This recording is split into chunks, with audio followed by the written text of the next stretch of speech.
हसन शब्बीर अपने रहमान रहीम ख़वातीन व हज़रात, हसन शब्बीर अपने यूट्यूब चैनल HSTV के साथ आपकी खिदमत में हाजिर है।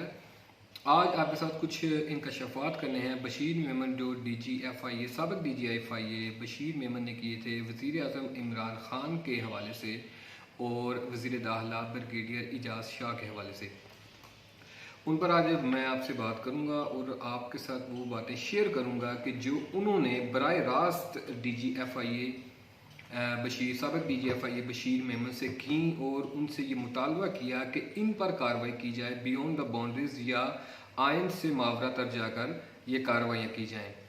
ये होलनाक इंकशाफात हैं जो DGFIA साबिक़ DGFIA एक निजी TV चैनल, निजी YouTube चैनल के जो एक सहाफ़ी थे उनके साथ बैठ कर उन्होंने की।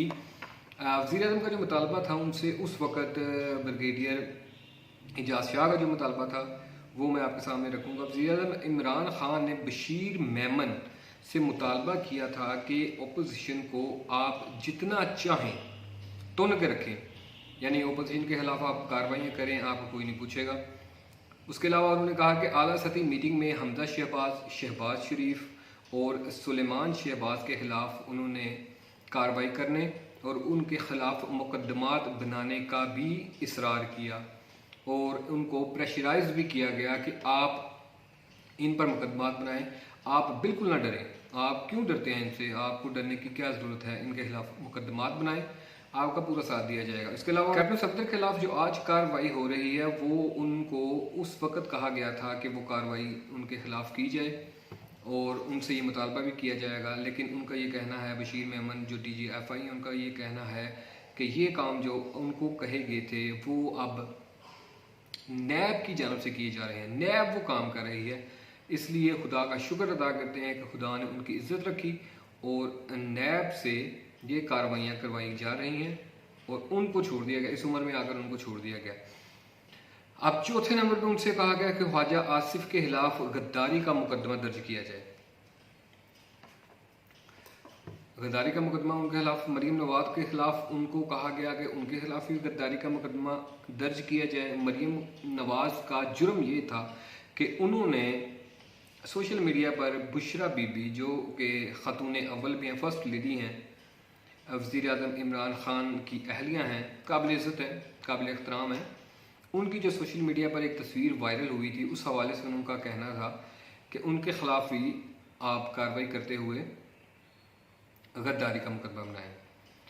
अच्छा, ये तमाम मुतालबात उन्होंने बराह रास्त किए। इनका इंकशाफ जो है वो जो होलनाक इंकशाफ जो है वो DGFIA ने अपने एक इंटरव्यू में किया और बराह रास्त उन्होंने कहा कि ये बराह रास्त वज़ीर आज़म इमरान ख़ान ने मुझसे कहा। इसके अलावा उनका कहना था कि ब्रिगेडियर एजाज़ शाह हैं जो वज़ीर दाखिला इस वक्त हैं, हालिया वज़ीर दाखिला हैं, उन्होंने उनसे कहा, अहमद नूरानी ने कोई ट्वीट की थी उनके हवाले से, ब्रिगेडियर एजाज़ शाह के हवाले से, तो उनके ख़िलाफ़ भी कार्रवाई की जाए इनकी।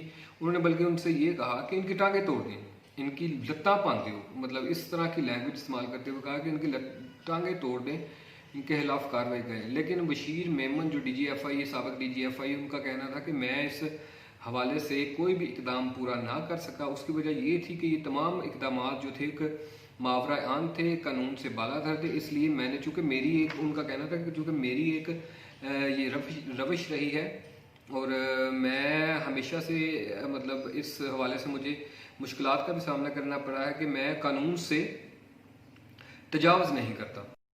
मुझे ये जो बातें कही गई थी उनसे मैंने माज़रत की, अपना हाथ खींच लिया।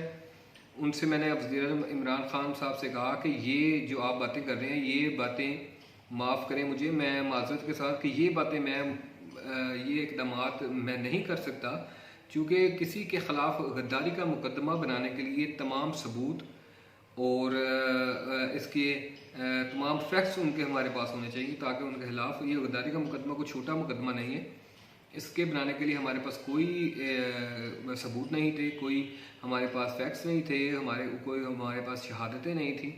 उसके अलावा मरीम नवाज के खिलाफ जो उन्होंने मुझे कहा कि उसके खिलाफ भी आप गद्दारी का मुकदमा फ़ाइल करें, तो एक सोशल मीडिया पर एक तस्वीर वायरल करने से आप कभी भी किसी के खिलाफ ये गद्दारी का मुकदमा फ़ाइल नहीं कर सकते, उसके हवाले से उन्होंने कहा कि साइबर क्राइम एक्ट मौजूद है। साइबर क्राइम एक्ट अच्छा, मामला यहीं पर ख़त्म नहीं हुआ। जब DGFI बशीर मेहमद, साबिक़ DGFI बशीर मेहमद ने इनकार किया वज़ीर-ए-आज़म इमरान खान और वज़ीर दाखिला ब्रिगेडियर एजाज़ शाह के मफादात के ख़िलाफ़ उन्होंने आवाज़ उठाई और माज़रत की कि मैं ये काम नहीं कर सकता, ये कानून और आइन से मावरा है, लिहाजा आप किसी और से ये काम करवा लें, मुझसे ये काम नहीं होंगे। तो इस इनकार पर भी उनके खिलाफ DGFI, साबिक़ DGFI के ख़िलाफ़ तअदीबी कार्रवाई की गई। उनके ख़िलाफ़ कार्रवाई ये की गई, वो 3 माह का सिर्फ उनकी रिटायरमेंट में रह चुके थे।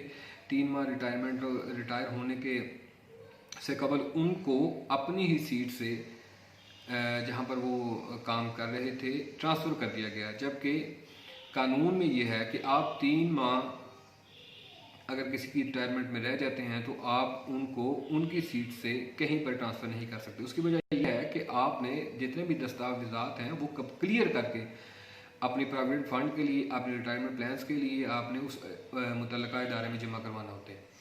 उनको वहाँ से ट्रांसफ़र कर दिया। जब पहले तो जबरी रुखसत उनको दी गई, तो उसके बाद फिर उनको ट्रांसफ़र किया गया। ट्रांसफ़र के बाद जब उन्होंने अपने रिटायरमेंट के लिए पेपर्स मांगे तो उनको चलान फार्म ना दिए गए। जो पेपर्स उनके मुतल्लिका पेपर्स होते हैं वो भी उनको ना दिए गए। उन्होंने किसी कोलीग से मंगवा कर पेपर वो उनको सबमिट करवाया। जब सबमिट करवाया तो 3 माह का टाइम, उसमें 2 माह का 60 दिन का टाइम होता है, माजर के साथ 2 उसमें टाइम होता है।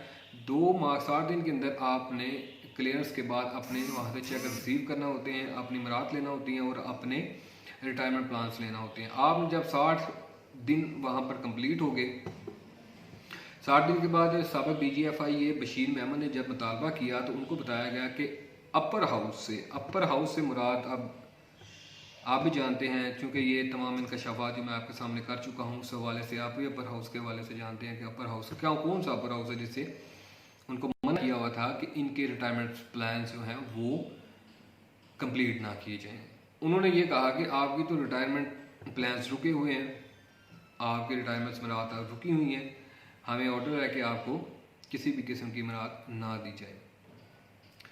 अच्छा, उनके साथ ये अब भी उन्होंने इस्लामाबाद हाई कोर्ट में एक रिट फाइल की। रिट फाइल करने के बाद उन्होंने वो इस्लामाबाद हाई कोर्ट ने अहकाम किए कि इनके रिटायरमेंट प्लान जो इनके मराहत हैं इनको फौरी तौर पर फ्राहम की जाएँ। अब वो ऑर्डर्स भी चले गए हैं, उसके बाद देखें कि अब इन ऑर्डर्स पर अमल होता है कि नहीं। लेकिन सवाल यहाँ पर ये है कि इनके इंकशाफात जो उन्होंने साबिक़ DGFI बशीर मेहमद ने किए हैं, इंकशाफात से क्या हम तासुर ले सकते हैं कि कानून और आइन की बालादस्ती की बात करने वाले पाकिस्तान तहरीक इंसाफ पर एक बहुत बड़ा सवालिया निशान, और इन पाकिस्तान तहरीक इंसाफ के जो लीडर हैं जिन्होंने पूरी पार्टी को स्टैंड किया और पूरी पार्टी उनके साथ शाना बेशाना खड़ी है, उन पर ये सवालात साबिक़ DGFI के इंटरव्यू के बाद उठते हैं कि क्या अगर आप आइन और कानून की बालादस्ती की बात करते हैं तो ये आइन और कानून क्या आप पर लागू नहीं होता? अगर आप पर ये लागू नहीं होता तो फिर आप आइन और कानून की बालादस्ती की बात करते ही क्यों हैं? आइन और कानून पाकिस्तान में ख़त्म, मेरे ख्याल में तो आइन और कानून पाकिस्तान में किसी भी इस तरह के कानून का कोई नाम नहीं है पाकिस्तान में। ये सवालात उनकी पाकिस्तान तहरीक इंसाफ की जो क़यादत है उसके ऊपर है। पाकिस्तान तहरीक इंसाफ के सरबराह वज़ीर दाखिला जो ब्रिगेडियर एजाज़ शाह के ऊपर बड़े सवेर ये उन्होंने इल्ज़ामात, और उन्होंने बार बार ये कहा अपने इंटरव्यू में कहा कि उनके पास तमाम सबूत भी मौजूद हैं, इसके ऐनी शाहिद भी मौजूद हैं। आली सतही इजलास में उन्होंने वज़ीर-ए-आज़म इमरान खान और साबिक़ DGFI को ये तमाम हदायत की जिनको मानने से उन्होंने इनकार किया, क्योंकि वो कानून और आइन की बालादस्ती चाहते हैं और लीगल टीम के साथ मशावरत के साथ कोई भी काम करते हैं, उनको इनकार किया। अब ये आप लोगों ने फैसला करना है कि क्या मुल्क में आइन और कानून मौजूद है। अगर आइन और कानून मौजूद है तो उसकी पासदारी के लिए क्या इक़दाम किए जा रहे हैं। अगर मुल्क के सरबराह या एक अहम ओहदों पर तैनात जो अफसरान हैं वही आइन और कानून को तोड़ेंगे तो दूसरे आम शहरी आइन और कानून की क्या पासदारी करेगा। इसी के साथ अपने मेज़बान को इजाज़त दीजिए। नई वीडियो के साथ इंशाल्लाह आपके साथ खिदमत में हाज़िर होऊंगा। अल्लाह